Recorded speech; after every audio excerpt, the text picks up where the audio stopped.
It's no secret that it's been a bit of a challenging tour for us. We haven't played our greatest cricket or most consistent cricket. But yeah, we're trying to keep positive. I think the senior players are trying to keep the guys motivated. We're still aware of our position within our rights that we've been given. We're still representing our country, which is still an immensely proud moment for every player, and that still motivates everyone within our squad. Yeah, it has been a challenging few weeks, but it's not doom and gloom for us. We're still pretty upbeat. The morale in the camp is still pretty good. We still have one game that we can actually change quite a lot within the ranks of South African cricket for us. So yeah, we're still pretty hopeful and pretty positive going into our last test. It's immense, especially in the subcontinent.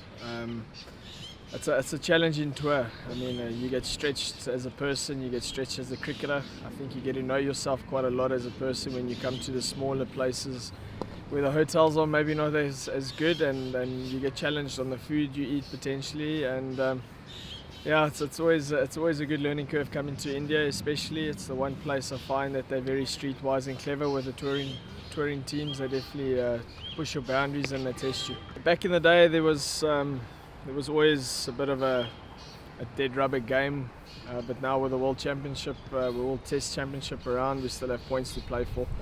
We can still get 40 points by following our processes against India in the last test and hopefully getting a win. That's something that we can't neglect going into this game. We could always have that one foot on the plane syndrome, which would have happened in the past, and hopefully it doesn't happen in this test. There's still a lot to play for, and we can still kick off our World Test campaign by trying to get a 40-point win. Hopefully score a lot of runs. But yeah, it's going to be a challenge. I think, especially in the second test, we maybe forgot a few basic points that we did in the first test.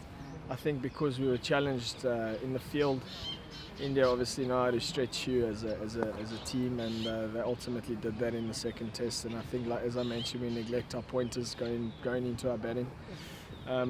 Yeah, it's not acceptable not having guys stretch out innings for us like we did in the first innings or the first test.